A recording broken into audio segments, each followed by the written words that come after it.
We suck. Forget it. Stupid. We quit already. All right, let's try this again. All right, rolling. Rolling. All right. No masters, two minds. No masters, two minds. No masters, two minds. No masters.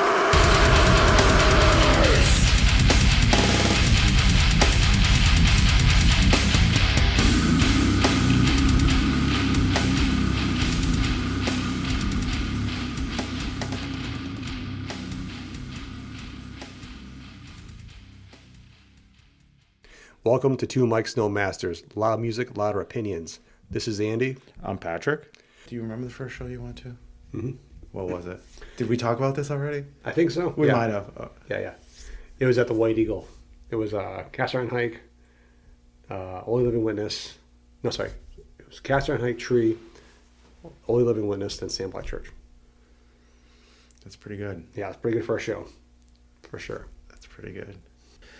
Mine, I remember, so this is the thing. I remember the date because it was my birthday. I had just turned 17. I had been to shows like, this was my first like hardcore show.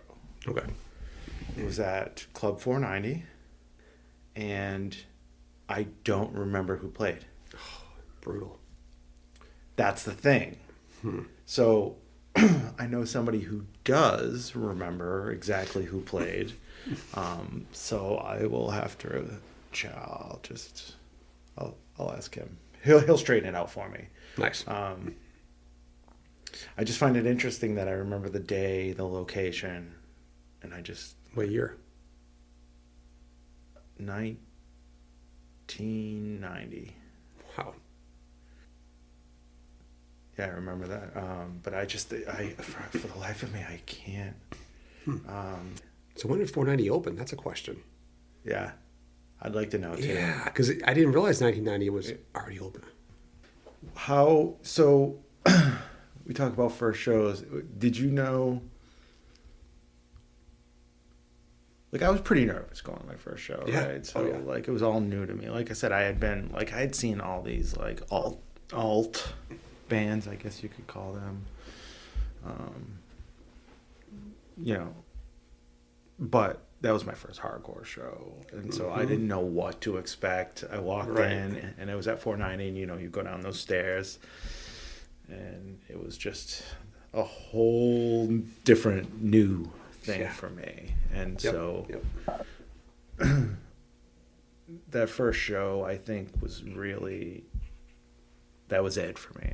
Like I got hooked on specifically hardcore, like that sort of show. Right.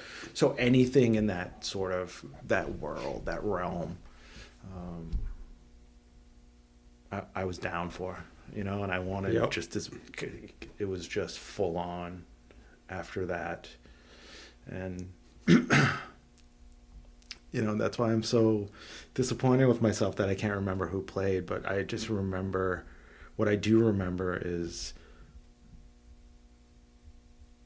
that was sort of a pivotal point in my life. Like that's where it changed.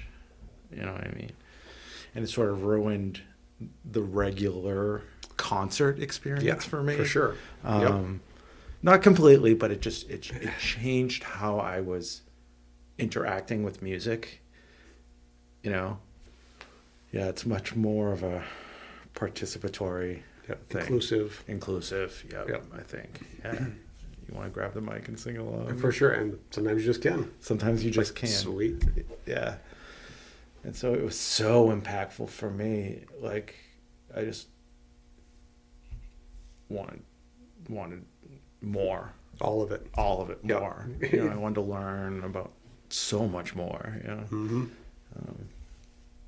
And I'm still learning. There's so much. Oh yeah. So much good music. Which is what is made streaming for me. Streaming useful. You know what I mean? Yeah. Like, I can if I want to check out a band, I can pretty much. There are a few exceptions, and check them out. Yeah, we're just talking about a show that's coming, fairly local to us, of some smaller bands that aren't local. We'd never know they were playing there unless you found them through streaming, Yes. then had their shows listed on the streaming service too. Yes. And that's the beauty of the internet and that sort of connection, is that that information is out there where normally we wouldn't know too much about another scene unless a band from our scene was playing in that scene. Right. Or we knew somebody from there that was like, oh yeah, you should go check this out. Because the way information moved around was just different. Now everything's essentially at your fingertip. That's true. So much stuff that I've been turned on to music-wise that I wouldn't have been able to see before, experience, listen to before, because I just didn't have access. Right. So that's great. And then we go to the shows, we buy the merch. Yeah, right. Buy the records. In my top records last year, I talked about this band With Hate. After I first heard them through streaming, I saw that the record was available for pre-order, and I hit buy so fast on that. And it took a year to get, actually. Wow. But I didn't even care because I was just so excited to get it. Yep. And knowing it's a pre-order, and I got it, and it's just cool to get records in the mail. Open them up. It had a baseball card replica in it, and a couple of stickers and a little handwritten note. That's awesome. And that's something you get. Like you're not going to get that from a large. Yeah. Like, right. Pick one of the the majors. Right. They're not going to send you a little handwritten note like thanks. The record label is Tribe Dreams. Yeah. So I recommend checking them out. Also, the band With Hate. It was on one of my tops of last year. Actually, I'm still listening to it, but it was cool. Had it sort of a personal touch. The reason I mention that is because that's, I think, something you get specifically with this underground scene. Like I said, more. It's more personal. More personal. Yep. But I was saying, when I was walking down the stairs to the show, I was scared, a little nervous, and then everybody was so. I am connecting the dots, by the way. You're just gonna stick with me for a while. He's getting there. I'm getting there, and everybody was so. I forgot why I was nervous, because everybody was so welcoming and open. And you had mentioned before, earlier, about similar interests and a sense of community, and the fact that you have this thing in common. Yep. So it's easier to connect. Right away, and it was really like that. And because I think we were all young and learning, we were all so eager to learn, to learn about this, learn about that. I just knew my,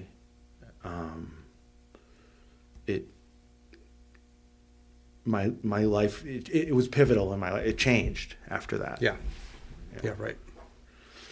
Defining moment. Yeah, defining moment. Yeah, same for me, definitely. I remember I was nervous too because I didn't know what to expect. I had heard stories. So that's why I was nervous. I'm like, what am I getting myself into? And Same. Luckily for me, the space I went to first was bigger than the space you're in. That room is pretty small if it's a first time. Yeah. So I remember walking in and, I was with some friends I went with, and that had tried to get me to go for probably, I think, years. And I was like, I don't know about that. I'll just stick to the records or something, And then I was like, all right. It was some bands I really wanted to see. So I think it was Castor and Hanks. It had to have been one of their first kind of shows, probably fifth or so, because that was '94, and I think they started like '93 maybe. So pretty early on, and I went and just, like I said, just blew my mind. It was like, this is different. Like everyone's seen kind of like maybe clips on TV of a live band or something or whatever, but this was like, or a VHS tape maybe back then. Be like, oh no, I'm here. I'm a part of this. If they were recording this, I'd be in the audience, whatever. But it was like just a live experience. You're in tune with the band. They're right there. It's like, you know, I think there's a little bit of a stage at the White Eagle. I don't think I've been there since, so it's been a long time. But so they are kind of like up a little bit, but still like this crowd participation. Everyone's like stage diving and, you know, moshing and going crazy and, you know, doing whatever, doing their own style of dancing. But just everyone's sweaty and just getting into it, pumped up for the music. No one's having a bad time. It's just it's an experience and a feeling. I remember getting the feeling when I was there, you know, and that changed the trajectory of my whole life. You know, going on tour, being interested in music and wanting to be on tour, be a part of this whole thing, this, you know, scene, whatever, or just this whole musical world, you know. So it was just, yeah, a huge moment for me too. Yeah, it became, it was not just something you listened to anymore. It was like, not almost, I guess, a lifestyle. You know, you're immersing yourself in this thing. Yeah, for sure. And it changes, I think, not only the perspective and the lens in which you look at things, but also how you receive things, like other types of music. You know what I mean? Oh yeah, like it just big time. It just changes. Yeah, like you said, you go to big concerts and you're like, I think I went to a concert after that, which I didn't really want to go to, but my aunt was like, "Oh, I'll buy you a ticket if you go with, you know, your cousins or whatever." I'm like, yeah, sure, whatever. And it was just so boring. I'm like, It wasn't my style of music anyway, but just from like sitting in a seat and not like standing up and being like super close to the pit and stuff like that and seeing the action, it was kind of like, whatever. So Yeah, it's kind of boring. yeah, it can be. So it can be, you know. yeah, I've learned to know that, like, well, actually, I've learned to really appreciate a seat. yes, now it's different. I'm not in the pit anymore. Nope. You know, I'm retired from that, and so I'm I'm a back of the house kind of guy now. Yeah, I do remember seeing some some bigger bands, you know, some heavier bands in concerts. Say like, say Pantera, Slayer, Morbid Angel, and sitting down. Yeah. So it's kind of funny, you know. Back then too, I was like, this is weird. Yeah. Especially when I was young, I just wanted to move. Yeah. You know what I mean? You heard a nasty riff and Right. What are you gonna do in your seat? Like, it's just you know. like, what? About to So- take out this whole section. Right. Look out seats, which Yeah. obviously happen at some shows. Row B, look out. Right. It comes a flying seat. Yeah. Yeah.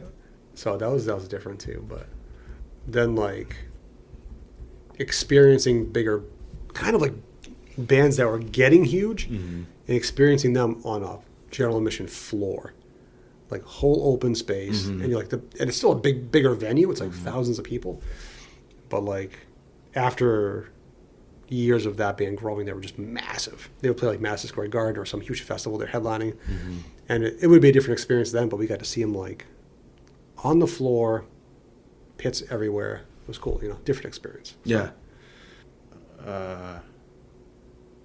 Anyway, I can't remember, so we'll... Okay, edit that part out. Yeah. Yeah. We'll circle back when that comes Yeah. back to my mind. And I've also seen some bigger bands that have went through a rough patch and they got smaller. Yeah. And you're seeing them in this tiny, tiny venue and you're like, I cannot believe this is happening. Yeah. And then they get big again, you're like, What this the is unreal. What the hell? I've seen a band at, Anthrax. I've seen Anthrax at Mamikins. If anyone remembers that, I don't know, people from Boston will obviously, but tiny. Like seeing Anthrax at Mamikins is ridiculous. It was so tiny. I'm like, this is insane. And then like years later, I seen them at Yankee Stadium. You know, they just caught on again. They got huge for the big four. It's like, oh my god. You know, we're sitting behind home plate watching Anthrax. This is insane. So That is insane. yeah, it was really cool. And that, you know, that's a big venue. Sure is. What do you think about bands that like are you see them at these smaller venues and they're sort of like they're like your band, and then all of a sudden they catch on, and now they're at venues with barriers. Right. You know what I'm saying? Oh yeah. That changes the experience. It does. Change how you feel about the music? It does. So, and which is, it sucks, but it's like you're happy for them, especially if you know the people. You're happy for them, but you're also like, it is that moment of like, oh man, like these are my guys. Yes. You know, so it's kind of like you almost kind of like mad at the people next to you, like, well, why are you here? No, these are my. I know these guys. Like they're my friends. I discovered this band. You know, it's really kind of a weird attitude, but. Yeah. Before it was cool, man. Yeah, it's so strange. Like you almost gotta like, you know, I saw these guys back in the day, you know, and they're like, okay, I don't care. But it's kind of an odd attitude to have. Yeah. But I think we've all gone through that. Totally. You know, a bunch of people we know, because we fortunately had the pleasure of seeing bands or members of certain big bands be in smaller bands, and then get huge. So it's kind of a weird feeling. Yeah, we have mutual friends that have. You know, they started in the local hardcore band and are now international acts, I guess. Yeah. I love that they're having that success. Exactly. I think it's amazing, and I say that about any band, but there's also a little bit of a sense of, I think, loss as a fan, because you're like, man, like, because you associate that music with a certain feeling and a certain experience, I think. And when that experience changes, it sort of changes the way the music hits, or the way you experience the music. And so, like I think I hear a band, like I think a band that's not great live. Like if you go see a band live, and they're just not good. Then next time you go back and listen to their record, it may not be. As you know, it just may not be as doesn't really hit the same. And you're like, or vice versa. I was gonna say, just the opposite. The record's decent. You go see them live, and you're like, oh my god, like why can't they sound like this on record? Yeah, it's so good. And their live performance was just it just blows you away. Yep. You know, I've been to those. The ones that leave like a little bit of give you a little bit of tingles. You know what I mean? Because you're like, that is so good. And it's like happening right there in front of you. You can literally reach out and touch it. And so that's different too. And then when I listen to the record, I'm re-experiencing that feeling. So it comes off as, I think, it hits harder than maybe it would to someone who's never experienced a live thing. Yeah, I mean, I remember seeing, I've seen them a couple times, but Megadeth, now I'm probably getting slaughtered for this by musicians, probably mostly, but it's like, they are so boring live. Okay. I've never seen that. I call them mega boring live. They're to me a band where, I'm not a super Megadeth fan, I like them definitely, but I'm always like, I could have just stayed home and put like their music on. Why'd I bother driving here? They're that boring to me. Yeah. And I understand from a musician standpoint, they're extremely talented. So they're like, well, I want to see them play these songs live because they're so incredible. I'm like, okay, cool, but I don't care. You know, because it's just, I don't know. Because we come from more of a, even though I'm a metal guy, a hardcore background where people move. Like, it's part of that, the stage presence and everything. And I get it. They're just not that type of band, which is fine. But I need that. I don't want to see just someone standing there. I don't know. So it's like, whatever. Even though they're, metal bands, hardcore bands, punk bands, whatever, they're playing at the same venues. There's a lot of intersecting of the fans and the crowd. Sometimes you can't tell the difference. Sometimes they're playing together. My entire life I've gone to shows that has a mix of all these bands that shouldn't make sense. Right, exactly. But somehow do, and those shows I love those shows. I don't know that I want to see 5 bands of the same. No, it's boring. It's boring.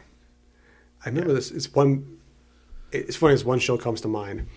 It was at the Worcester Auditorium. It was Pantera, Anthrax, this is getting weird. Cold Chamber, and the band that opened was AC. Interesting. I was like, what is happening? What is happening? Like, this is so bizarre. You got like AC's, if whoever knows them, it's just, can you even call it grind, whatever it is. I don't know. It's just crusty, like gross, like nasty, nonsensical. Super abrasive. Yeah, just like trashy lyrics, like just whatever. Anybody who knows Seth Putnam knows that exactly. it's like, but how did they get on that bill? I want to know. It's crazy. But you got that band, then you got Cold Chamber, who was more just new metal, whatever. I don't care for them. Yeah, they were horrible. Horrible. It's just not my... No, I was like, oh my God, this is torture. And obviously Anthrax, Pantera. That whole new metal thing fucking missed me, dude. Yeah. I'm glad. Yeah, me too. I like to do that too at some point, not obviously this episode, but what... I know I'm gonna sound really like... What's the word? But what real metal bands influenced new metal bands? Because I feel like there's some albums that just spun off and created like the new metal sound kind of. So I'm not even saying that new metal. I mean, some of it's bad, dude. Yeah, but there's some good stuff there. It just didn't. My tastes had already moved actually beyond new metal, and I think new metal for a lot of people was like gateway. I was gonna say I think the reason people got into new metal and it got so big was that it was people's introduction to heavy music. Yes. That's why. Yes. Yes, exactly. And I hate to say that, actually I really hate to say this on record, but I feel like it helped popularity for bands like Killswitch Engage, Shadows Fall, and all Lamb of God, all that new wave of American heavy metal, because people it was kind of dying. Like new, it was kind of like new metal came before that, I would say, but it kind of helped. Even just like people got like turned on to bands like Killswitch, Yes, and Shadows Fall, because it was heavy, but it was also they're like, wait, these bands are like doing. Like they had a lot of real metal in them, guitar solos and all that stuff. So I think it was kind of like the new metal was a gateway, like you said, and then it just kind of evolved into like metal core. Yeah, I guess. I don't know. Like grown up metal. Right. Like I don't. I'm trying not to bash it too much, but it's like intro to metal, and then like it's like let's be honest. And the thing that's crazy is if you think about it, what new metal bands. Or bands that were even around during that time survived. So few, it's ridiculous. Because it wasn't good. Yeah. What I find interesting is that a lot of people now, if people like new metal, it's cool. No, that's whatever. You can come at me and tell me why I'm wrong, or maybe introduce me to a band that you think I'm missing out on. Maybe it'll change my opinion. Not likely, but maybe it will. Let me know. Hit me up, right? But we're just saying that it became a gateway for a lot of people that moved into these other bands like Killswitch, like Shadows Fall, which had a more evolved sound. That's why I said grown up metal, right? And the part I was getting to say that I think is interesting is these kids that grew up on, bands like Slipknot and Korn and stuff are now in bands, right, making music that we're listening to. So their influences wouldn't have been our influences, right? But we're still digging their music. So there's that intersection there, right. that I find interesting. Yeah, I think it's funny. Korn's one I never understood why it was big. I just never got them. But I feel like part of like you said, it's funny you say Slipknot and Korn. I feel like if you really think about it, like deathcore is almost a mix of those two bands. Like the really like how everything's just like straight up breakdowns and all everything. That's kind of like the Korn like rhythm section going on. Yes. It's weird. It's got that beat to it. So it's like you're to blame for all this deathcore that sounds the same. It had and to my ears, I could be wrong. a very the cadences, the way the songs were, particularly Korn, the way the songs were written had a very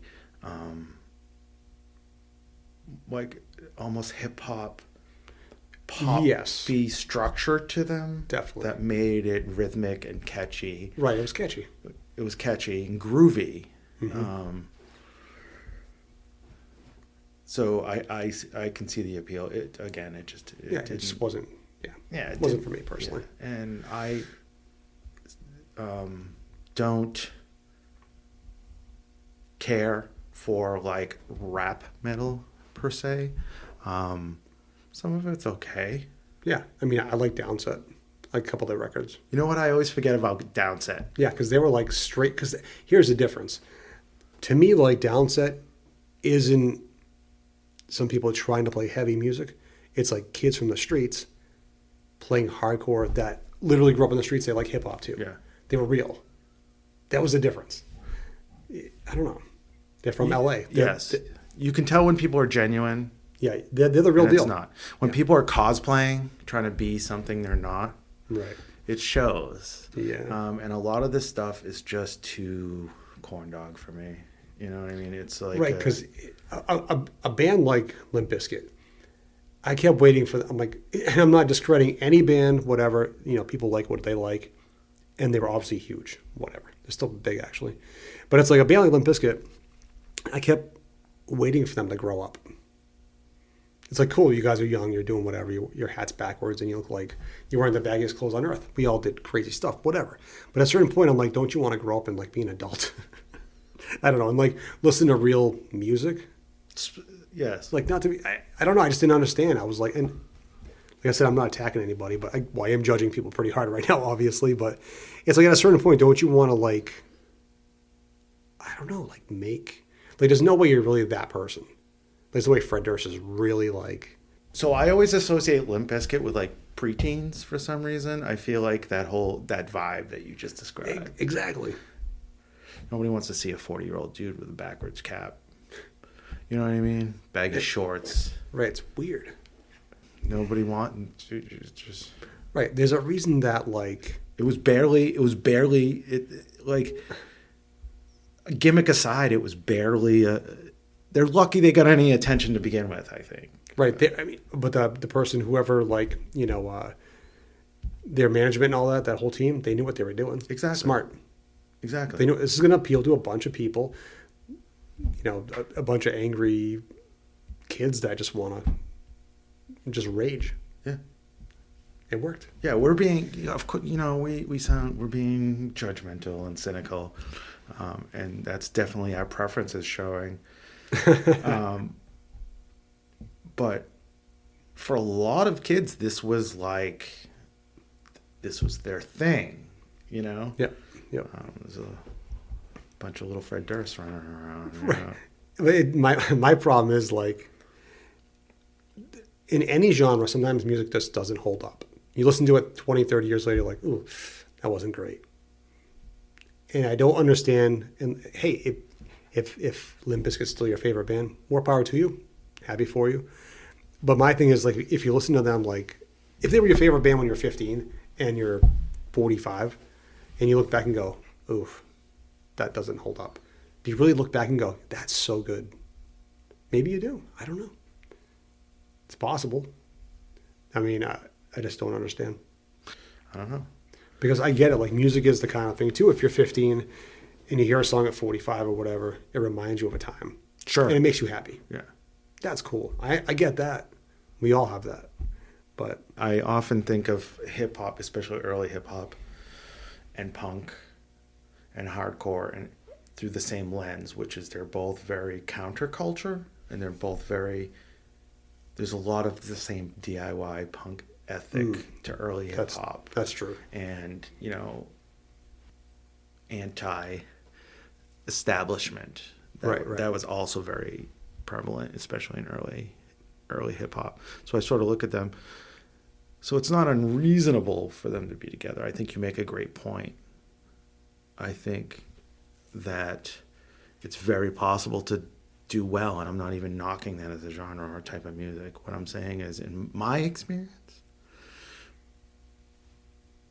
it's not done well. I guess a band that when you were talking, it popped in my head was Biohazard. Like they had hip hop influences too. Yeah. There's some hip hoppy vocals sometimes. Yeah, I don't think So I think, I mean, I'm very influenced by hip hop, and I know other people are, and definitely people in bands are, and you can definitely hear it in the music and in the culture and their vibe, their image, and it feels natural. I think being influenced by it and trying to emulate it yeah. is different. Right. Yeah, I love hip hop, but Right. I'm not. I think, are we at the peanut butter and chocolate Oh yeah. thing, crossroads? I Sometimes it mixes. Sometimes it's like, keep your peanut butter out of my chocolate, man. Yeah, that's true. I guess what I'm saying is I'm not against it if it's done well, and it's Which rarely it's done well. difficult. Yes, Very difficult. I guess that was my long-winded way of saying that. I think it circles back to authenticity, right? Yeah. To, especially if you, and I say this for bands too, not just, these, not just the hybrid ones, but any band, like authenticity. Don't sing or rap about stuff you don't know, like that you haven't Right. lived. Yeah. You know what I mean? Like, Yeah, fake lyrics. Nope. like if you work in an office, don't rap about being a gangster. Rap about the office, man. Being Right. about an office thug. Exactly, right? Like, Seriously. straight thug into the copy machine. Right, taking too many creamers. Yeah, what's Yeah. up? What's up now, fool? You just got to be real, Yeah, I try not to talk about things that I haven't in some way experienced or have a little bit of understanding about. Right. And if I do, it's just all, a lot of it's just my opinion, and Right. it's a learning experience. Yeah. And that's the thing. This is all from our perspective, too. Yeah. Our opinions. Oh, sure. I never pretend to know. Yeah, God, no. I'm not telling someone how to feel either. I don't- Yeah, people are probably gripping their steering wheel right now, going, "This fucking guy, Good. this guy." That was the point. This, We got to you. and they think, and maybe whatever. It's just my opinion, man. Tell me how I'm wrong. Yeah, it's funny because I feel like Korn is one of those bands that still is super respected by a ton of people. What band? I get that vibe. Korn. Korn. Yeah. It's funny. People that loved Korn still love Korn a lot. I think they have. I think, like Slipknot, they have fans, loyal fans. Yeah, for sure. For sure. I will say, particularly in metal, that fans are loyal. Like, Yep. they Yep. have their bands, and they just, that's their thing, Yep. and they're just loyal. Oh, yeah. And that's cool. It's funny. Slipknot is probably the biggest example to me of a band that, if they're your thing or not, you see them live and you're like, wow, that is an absolute experience. Like, I love this. I don't know what I'm even watching, but I love it. And that's a band actually you see live, and you can go home and put the record on. And obviously it's your jam, you love it, but it's never been 100% my jam. There's some songs I'm like, that's a good song, But they're, to me, a live band. Like, someone might not understand them on record or something, or whatever, streaming, but you see them live and you're like, yeah, I can get down with this. This is intense. Yeah. It's like, why is that guy begging on a keg, It's just insane. Yeah. Show-wise, production-wise, it's impressive. I've only seen them once. Our mutual friend Kurt, shout out Kurt, OG Kurt, Yeah. had an extra ticket. They were actually playing with Killswitch, which is yeah. cool, considering how long we've known Mike Yep. from Killswitch. I think about how few shows I've been to. In the early days, way more, but Yep. as they grew and they started playing larger and larger venues, I started seeing them less and less. No particular reason. Just, again, I think Yeah. we come back to the, the larger venues not being as as fun sometimes. Yeah. Sometimes they are, sometimes they're not. Yep. But Kurt had an extra ticket, and so I got to see Code Orange, actually. Yep. They, Another good live band. yeah, they were good live. Yep. Although it was a little too, it was still daytime when they played, because it was outdoors. It was in an outdoor venue, larger venue. Xfinity Center? Xfinity Yeah, Center. that's right. I remember that show. Yeah. I didn't go, but I think it was the tour that they do yeah. that Slipknot does every year. Yeah, yeah. I'm trying to think. Not Fast or something. Oh, okay. So and Code Orange was awesome, super heavy. Did Gojira play that? I don't think so. No, That was not show. Okay, I know they played a different show. there might have been another band that we missed, Hmm. and then Killswitch. They always tear it up. Yeah, So, that's another party band. Like, see them live, you're like, this is awesome. So much fun. You know? Yeah. They're a band that's like you have to see them live. Like if you're a fan, Oh, my God. you got it, because it's always a good time. Yep, they're definitely a visual band. Yeah. They're definitely they've been doing it a long time, so they know Yep. how to perform. They know how to put on a good show. How to have fun. Yeah, the music rips. It's got all the metal shit that you want. You know what I mean? Like the stage presence is huge. You know, they're just like a giant And the pros. presence. Yeah, total pro band. Awesome dudes. Yeah, so that was cool. But Slipknot was obviously the headliner, and I had never seen him, so I didn't know what to expect. And they're just, it's a production. It's the pyrotechnics and the stage props and they got a DJ going on and a dude with a fucking chainsaw banging on drums. Like, It's what unreal. the fuck is going on? Still not my thing, but I didn't not enjoy it. You can appreciate the yeah. There was this one show. It's on YouTube, and it's from like 08 or 09 or whatever.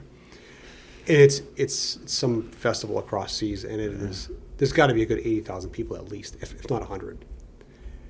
And it is it's intense. The performance is unreal. Corey Taylor, he's one of those people that people don't like or they love, whatever. He commands a crowd like nobody else. Yeah.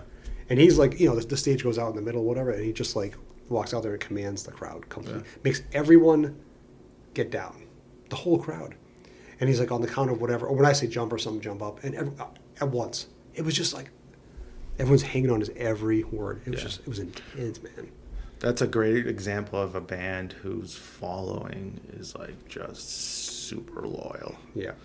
They'll just they're lifers. And I didn't leave the show as a Slipknot fan. Right. I still don't Right. care. It's just not my thing. But I do appreciate a good show. You know what I mean? Oh, I remember seeing them at the original Tattoo of the Earth show back in '99. Was it maybe 2000? I might be wrong about the year, but it was like Slipknot, Sepultura, Downset. I think Biohazard might have played. Slayer played. Hatebreed. It was like this huge show, and it was like I never heard Slipknot. Didn't know anything about them. They still weren't even. Well, they weren't even that big yet. They were just kind of getting there a little bit, and they came on, and we were just like, what is happening? What is going? How many people are in this band? And why are they all wearing masks and everything? But it was madness. And I left there just being like, now that's a show. That's how you put on a show. Yeah. And I still wasn't even a fan, but I'm like, that was awesome. Yeah. I was never a fan of Kiss. Oh, well, Kiss is just bad. Bad. Like Slipknot, they're really Gene good Simmons. musicians. Like, and I get it. It's like it's a thing, right? It's a whole show. I saw Guar back in the days at the channel, and they're spewing, and that's a smallish club, and they're just like spewing fake blood all over everybody, and everybody leaves, and they're all like, this is great. It's about a time and a place performance. You know what I mean? Yeah. I don't go home and listen to my Guar records. no. I don't want to abuse myself. And because of that, I think I'm turned off by a gimmick. I But here's the problem with a gimmick for me. It's like I saw Gore one time. It was awesome. I never have to see it again.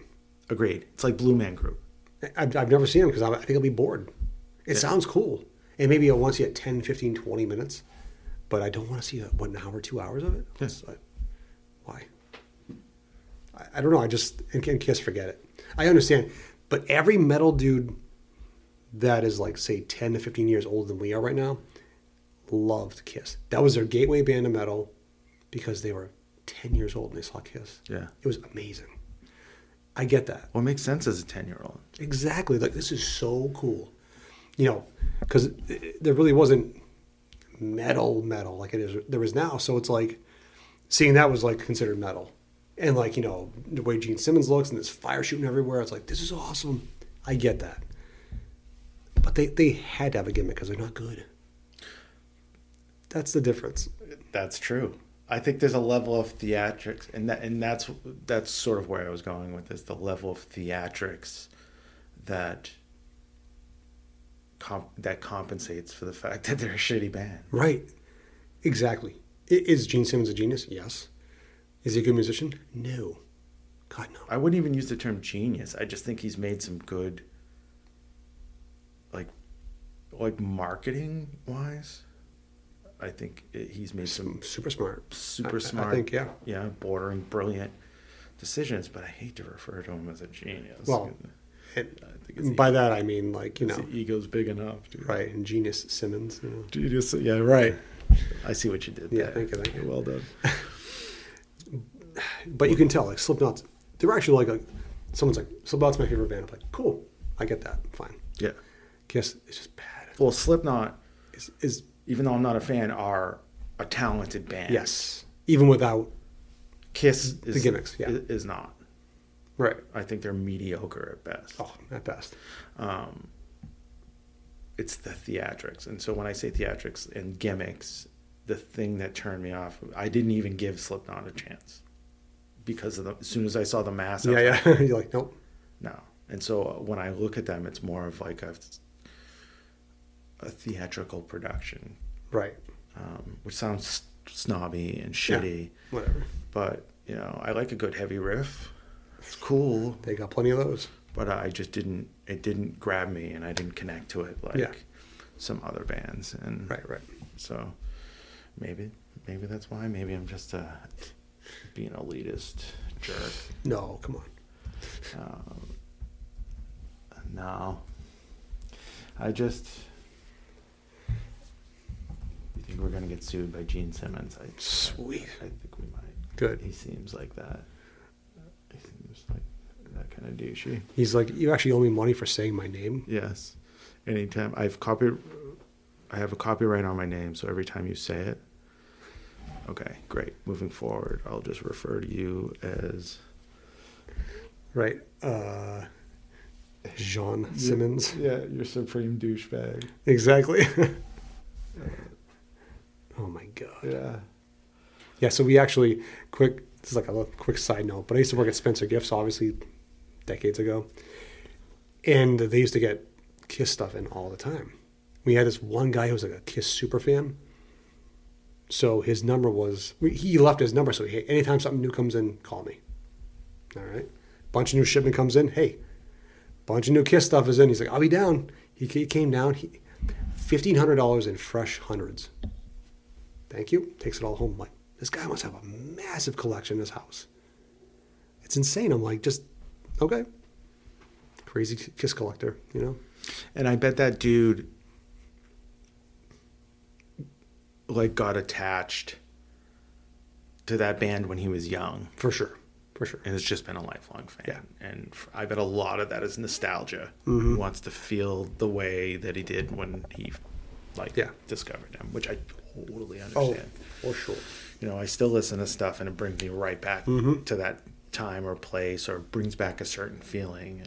And, what's funny is, like, I have a couple that aren't good, though. I hear a song, I'm like, oh, God, that song still sucks. I think, yeah. You know what I mean? It's like you're a band, you're like, that song still sucks. Yeah. It's terrible. I still hate this band. Yeah, but people are like, that band's amazing. And you're like, no, they've never been amazing. They're horrible. No, they're still they were terrible then. And there's a few bands that I can think of, and I'm gonna try not to call them out, that I just, again, never connected to. And more than that, they irritated the hell out of me. Oh, yeah. It's like nails on a chalkboard. Yep. Oh, yeah. It's like, dude. How do people like this? I know. And to be fair, there's been some stuff where I've gone back, something that I used to love, and have gone back and listened to and been like, damn, man, what the hell were you thinking? Yeah, exactly. Were you like, really? Are you tone deaf? Yeah, some stuff didn't. Did you get hit in the head? No. Okay. Like, wow. Okay. Yeah. No, it doesn't happen often, but sometimes. Yeah. Yeah, but I think it's all important because it kind of was a stepping stone to, like, I think my taste of, like, I know what I like, and we were talking about this earlier. Mm-hmm. Like, a lot of times I know within a very short time if I'm going to like something. Right. Even if it's not the moment for something, it might be something that I'm like, oh, I'm going to put that on the shelf for later because I think I'd like that. Right. Sometimes it's just a hard no. Right, because if something's not good right away, like you put an album on and it's not good right away, chances are it's not getting better for me. Right. They play this certain style. Exactly. I don't like it. Yeah. I'm that way with TV shows too. Oh, let's try something on Netflix. Put it on. I'm like, nope. The credits are rolling. I'm like, nah, I'm good. Yeah. Like, what do you mean? You haven't? I just got nope. It's not going to be a slow creeper. Those records that you put on, and at first you're like, and then after a couple of listens, it I don't want to say it grows on you, but then it starts to like. Yeah. It starts to click. It's funny. I had an album. It was like the first listen, I didn't like it. Second listen, didn't like it. I had heard it again somehow, and I was like, not bad, I guess. Yeah. It's weird because it changed a tiny bit. I was not bad. Yeah. Third time, okay, it's not bad. A better not bad, if that makes any sense. And then it was like the fifth listen. I'm like, that's pretty good. Yeah. Sixth listen, oh God, I love this band. Yeah. Like, why? It doesn't make any sense. And I think it comes back to what I was saying earlier about time and place. Sometimes you're just not in the space to hear that. You know what I mean? That's not. It doesn't make sense. Whereas another time it may make more sense. I guess it's no different than being like, hey, today I'm in the mood for pizza. Yeah. Whereas yesterday I wasn't. So not who's ever upset I about see eating that pizza. point. Yeah. But if I had to eat pizza, I'd be like, oh, all right, fine. But certain days you just want even your body tells you need certain things certain days. You're low on some vitamin, whatever, vitamin D or something. So it's just funny. Like, it can go from this band sucks to this band rules. Yeah. I mean, if I'm feeling energetic, if I'm pumped up and feeling energetic, I'm probably not going to want to listen to something like slow moving. Yeah. And soft. True. You know what I mean? It's sort of the same thing. I think your food analogy is pretty good because, sometimes you want spicy, sometimes you want sweet, sometimes you want, and I think music is the same way. With that being said, like food, sometimes right away that you don't like something, and then you're probably not likely to like that later on. For sure. Yeah. Yeah. Sometimes it sucks because sometimes it sneaks up on you. But I think you can ruin it for yourself though too. If you're like, say you see like the album cover, you're like, nah, I'm good, and you never give it a chance, but you could like it. The music might be good. Sometimes the cover art is not what the music sounds like. Oh, agreed. So you might have screwed yourself by be like, nah, I'm not gonna like that. It looks like it's doom metal. Yeah. I don't like doom metal. Oh. And it's not. It's just someone maybe having like a what's the word, like a play on cover. So it's like a kind of like a joke kind of thing, doing some like tongue in cheek cover. But yeah, I think we definitely have preconceived ideas and we go into it some biases, like you said. Like there have been bands that I ignored strictly because of the name. Yeah. Yeah. You know, I'm like, Right. that sounds stupid. Come find out they're a good band. And so, like, I missed years of, like, I don't really think, like, as I missed out, but, like, you know, I slept on something strictly because I was, like, thought the name was stupid. You know? There's a lot of those bands. Especially now. They run out of names for bands. So Yeah, it's like, totally. ooh. Yeah. Be like, the name of your band is Washing Machine. It'd be like, Cool. Wow. Yeah. Spin Cycle. Great. First track. Fabric softener. yeah, dude. Yeah. Yeah. The CD's a wash. Yeah. But, you know, I mean, now let's think about it. So, like, being older, you're like, things that wouldn't bother you back in the day now are like, how old am I? Am I this crotchety? Where you're like, oh, this burger came in like a plastic wrap instead of a box or something. He's like, nah, I don't want this. It's like so stupid. Writing something off immediately because it doesn't meet your immediate expectations. Right. Dude, I have an example of that. There's a gas Sweet. station in my town. There's multiple gas stations, but there's this one, and it's on my morning way to work. And I used to go there, and I don't even remember the reason. Something happened, and I was like, "Fuck that! I'm not going there anymore." for whatever reason, Right. It didn't even matter. I was like, I was like done with that place. Yep. Caused me some sort of inconvenience. I was like, "There's other gas stations. Fuck it, I'll do it." It's hilarious. So years, like 3 years go by, and then one day I stopped there again. I'm like, you know what? It's on the way. It's convenient. I'll go there. First time was fine. Second time was fine. Third time I pull up, pump is broken. So I have to move. So I was like, okay, fine. I'm not going to be, like, I'm not going to get all, bent out of proportion because of one pump being out. Went back a week later, there was a second pump out. And I had to move. And then it was crowded at the time, too, so I couldn't really move. So I ended up just leaving. Yep. And then I was like, pulling away, I was like, I'm done. I'm never going back. Yep. I'm done with this gas I'm station. done with this gas station. And so there's a little of that. I don't know if it's just because I'm older and I just don't For sure. I don't have time to deal with that nonsense. I mean, not the patience, I feel like. Totally. Almost like we're owed that. Like, how dare Yeah, they waste my 10 seconds? totally. And I go up the street. There's one up the street, and it's a little slightly more expensive. But to me, it's worth it. Yeah, exactly. I'm like, I don't have to deal with all that.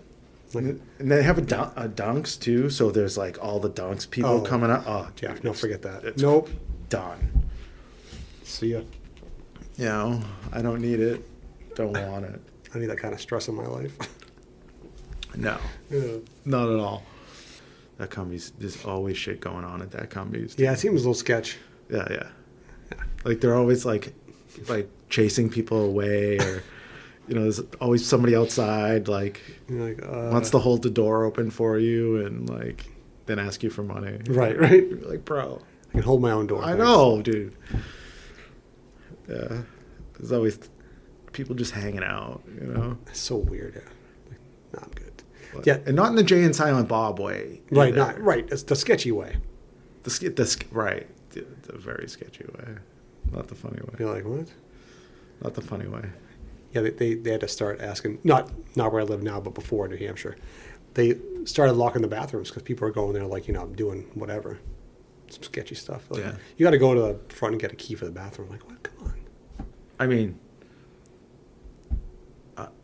I just assume when I go into a place that the bathroom's going to be locked now. I'm always surprised. Like That's the world we're in, yeah. And I'm usually in a smaller town somewhere Yeah. that doesn't get a lot of like through traffic or doesn't have a lot of issues with that. You Yeah. know. So I'm surprised because I'm always like, oh, bathroom. They're like, yeah, it's open. I'm like, You're like, what? yeah, they look at you like you're weird, though. Yeah. Be like, what? Like, do you need my gun or can I stay? Like I pistol whip somebody in here. Yeah, right. Exactly. It's always surprising to me, but whatever. I might have to pistol whip Gene Simmons in the bathroom. He's coming for you. Good. That means we made it. He's coming. He's coming for you with a lawsuit. Dude, episode 2 we get shut down. Nice. Cease and desist. Like, really? From Gene Simmons. We have to like do a recording like we're talking about Kiss and Gene Simmons. We just can't say it in our voice. It's got to be him. He's like whatever he would call himself, like the Overlord, And then right. And then he'd want royalties. sex god. Sex god. Fuck. Get out of here, dude. Get out of here. Indeed. Get a real haircut. Yeah. Yeah. Fuck this guy. We're totally getting a letter from his lawyers. I hope so. I really do. That would be great. I'm like cease and desist. Those are weird names.